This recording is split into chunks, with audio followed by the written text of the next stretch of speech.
देवादेवी मानकर अनुन्य क्रमे साधु सन्थ मानकर त्राही त्राही डाकरे गोलोक बिहारी नारायण अव्यक्त पुरुष व्यक्त होई सूक्ष्म स्थूल रूप धारण करी मानवीय लीला करबा पई माँ राधा आ स्वामी सत्यवादी गर्भ 1904 मसीहा जानुआरी 18 तारिख माघ त्रिवेणी अमावास्या सोमवार दिन ठाकुर अभिराम परमहंस देव आविर्भूत होते। दर्शक बंधु जय श्री सत्यनारायण स्वामी जय। दर्शक बंधु गुरुचन टीवी द्वारा ठाकुर अभिराम लीला कथा कार्यक्रम सुस्वागत।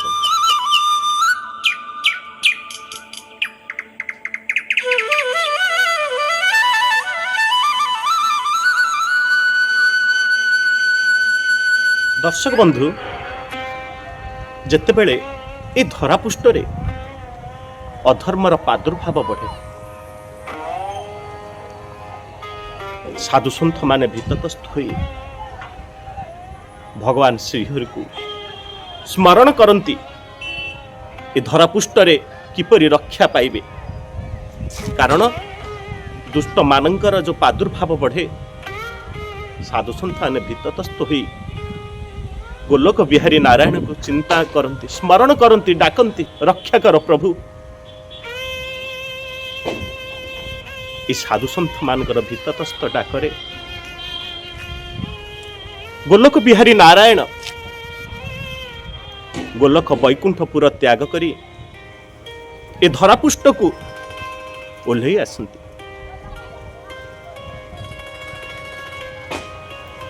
जदा जदा हि धर्मस्य ग्लानिर्भवति भारतम अभ्युत्थानमधर्मस्य तदात्मान सुजाम्यहम् परित्राणाय साधूनां विनाशाय च दुष्कृतं धर्म संस्थापनार्थाय संभवामि जुगे जुगे।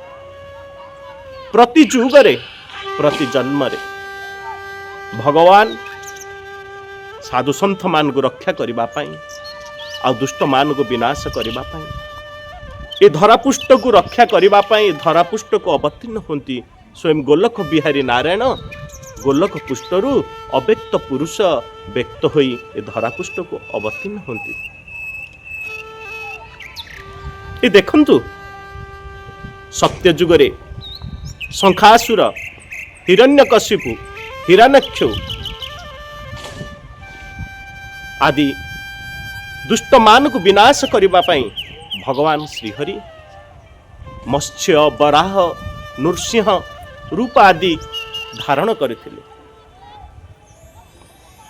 धारण करी कले कौन ए दुष्ट मान को विनाश कले। सत्य जुग पर जेतेले त्रेता जुग आसंते प्रभु मर्यादा पुरुषोत्तम भगवान श्री राम ए धरापृष्ठ अवतीर्ण होई रावण आदि दुष्ट मान को विनाश करथिले। त्रेता जुग जीवा पर जेते द्वापर जुग आगमन करे ए द्वापर जुगरे भगवान श्रीकृष्ण रूपे अवतार हुई कंसादि दुष्ट मान को विनाश करथिले आ साधु सन्थ मान को रक्षा करथिले। दर्शक बंधु ई द्वापर जुगर शेषांतरे जेतेबेले कली जुग आगमन करे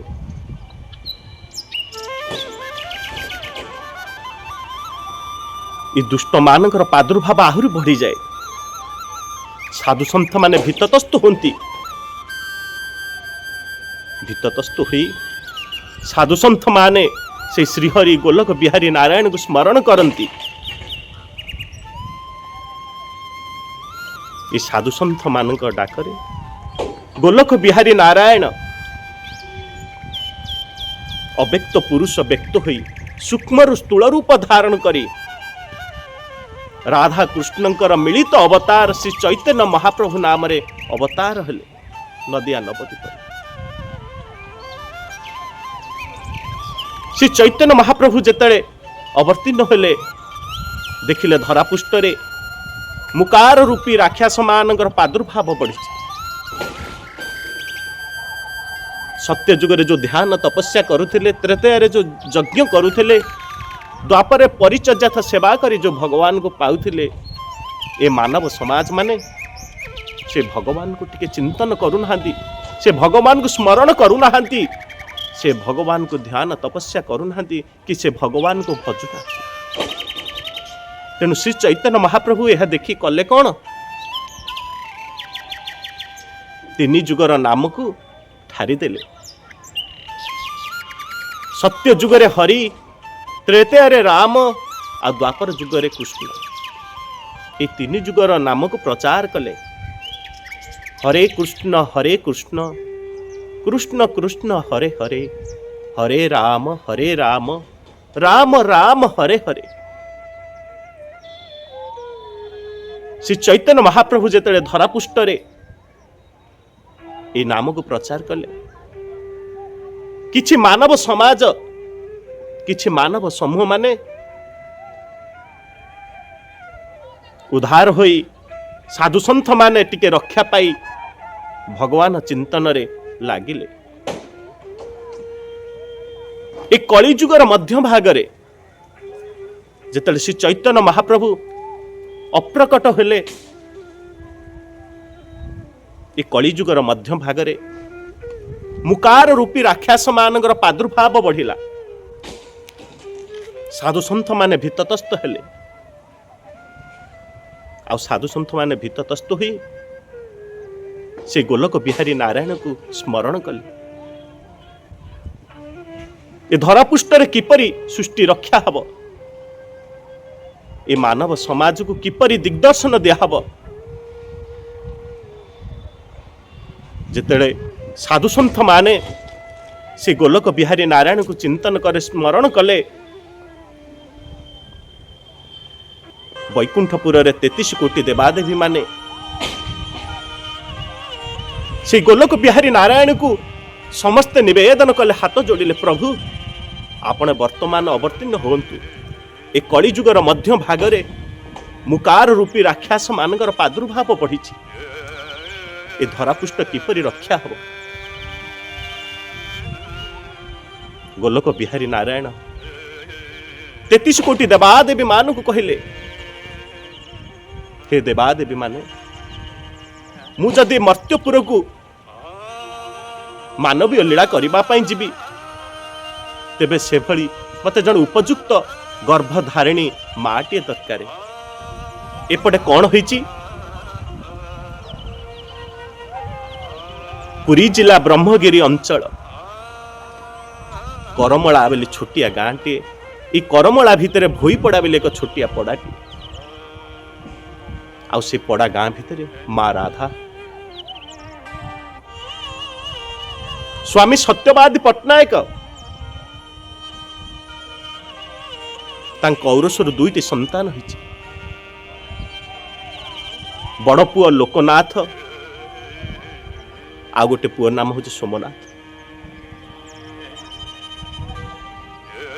माँ राधा सदा बेले चिंतित होती, श्रीहरि चिंतन रे थिबा समय भी दिने स्वामी सत्यवादी को कहिले, ए दुई पुओंकर कोष्ठी टिके गणना करी देखो।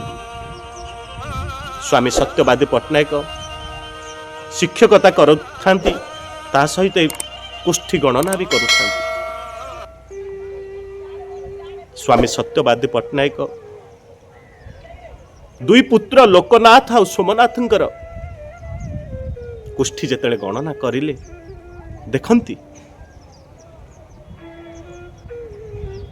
लोकनाथ और सोमनाथ ये दुई पुत्र तांको वंश को सेते उज्जवल करि परिबे नाही।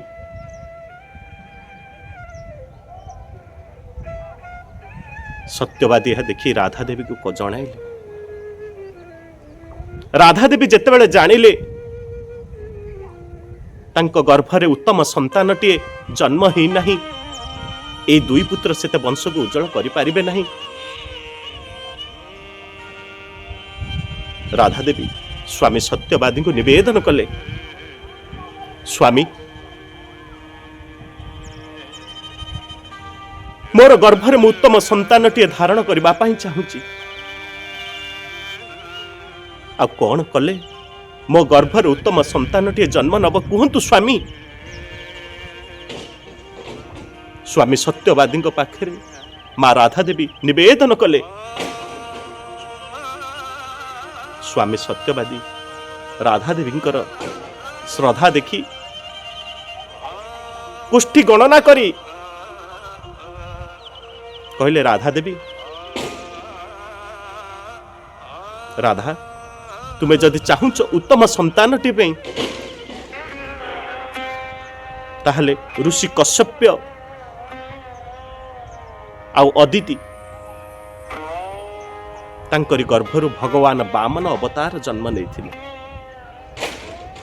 प्रभु श्रीहरि जन्म होइथिले। तेणु तुमे जदि ए पयव्रत करिब तेबे पयव्रतर फलरे ताहले तुमरी गर्भरु उत्तम संतानटीए जन्म हब। राधा देवी जेतेले स्वामी सत्यवादी ठारू ए कथा शुणिसंती स्वामी राधा देवी बहुत खुशी होइछंती। आ स्वामी को हाथ जोड़ी निवेदन करिसेंती, स्वामी मु पयव्रत करबी, मु पयव्रत करबी, मु पयव्रत करबी। स्वामी से पयव्रतर विधान किपरि मते कहंतु। माँ अदिति जेपरी भगवान वामन को गर्भरे धारण करथिले, ए संसार जन्म देथिले सृष्टि रे, सेही प्रकार मु उत्तम संतान गर्भरे धारण करी ए सृष्टि रे जन्म देवी। मु प्रभु श्रीहरि को गर्भरे धारण करी कहतु स्वामी। ए पयवत्तर विधान कौन कहतु। स्वामी सत्यवादी राधा देवी को पयवत्तर विधान कही। दर्शक बंधु, ठाकुर अभिराम परमहंस देव रचनावली रे रचना करिसेंती। तोर नाम राधा पतिव्रता तुही पयव्रत करिथिलु मास दुही। ए अभागा सुत तो गर्भ जन्मिला किछि उपकार दिने न करिला। तेणु परामात मते छाड़ी गलु पौन मासी हस्ते समर्पण कलु। सेही दिन ठारू मो मात मंगला से मोर जननी मुहि तांक बळा। तोर उपकार सुजी न पारई शरण रख गो आगो कृपामयी। हे माँ मत से भाया उपयुक्त गर्भधारिणी माटे दरकार। देवादेवी मानकर अनुन्य कर्मे साधु सन्थ मानकर त्राही त्राही डाकरे गोलोक बिहारी नारायण अव्यक्त पुरुष व्यक्त होई सूक्ष्म स्थूल रूप धारण करी मानवीय लीला करिबा पई माँ राधा आ स्वामी सत्यवादी गर्भ 1904 मसीहा जानुआरी 18 तारिख माघ त्रिवेणी अमावास्या सोमवार दिन जो दिन भगवान श्रीकृष्ण महाप्रयाण होता आ माँ विरजा देवी जन्मदिन। से जन्म तिथि रे ठाकुर अभिराम परमहंस देव आविर्भूत होते। दर्शक बंधु, ठाकुर अभिराम परमहंस आगमन अच्युतानंद महापुरुष लिखिछन्ति। तांको गुरुंकर जन्म कहिबा चिलिकार उत्तर रे अभिन्न सुंदर नाम होइथिब हेतु रखिबु तुमरे। करमला नाम विख्यात होइब श्रीक्षेत्र होइब थरे। परमहंस जे नाम भणाइबे सर्वे डाकिबे ठाकुर। ठाकुर अभिराम परमहंस देव ए उत्कल भूमि रे आविर्भूत होइथिले करमला देवभूमि रे। दर्शक बंधु, आम्हे माने ही भाग्यवान। ठाकुर अभिराम परमहंस 1904 मसीह आविर्भूत होइथिले। एबे चलुची 2026 मसीहा। दर्शक बंधु, नववर्ष। आ ठाकुर अभिराम परमहंस देव 1963 मसीह अप्रकट होइथिले। ए निकटरे आमे से ठाकुर को पाइचे। ए दुर्लभ जन्म को सार्थक करवा मनुष्य जन्म रे लाभ जदि गोविंद करे भाव मनुष्य जीवन को सार्थक करबा पई से गोविंद सहित भाव जदि आमे रखिबा सदा सर्वदा ठाकुर अभिराम परमहंस देवंकर से पिंड ब्रह्मांड तत्व को सदा बेले ब्रह्मांड रे जो देवता को आमे देखुचे ए पिंड भीतर से देवता को चिंतन करिया से ब्रह्म एकाक्षर मंत्र को आमे सदा बेले हृदय रे धारण करिबा तेबे जीवनटा हमर सार्थक हब दर्शक बंधु ठाकुर अभिराम परमहंस देवंकर आगमन एया ही थिला आज जय श्री नारायण स्वामी जय।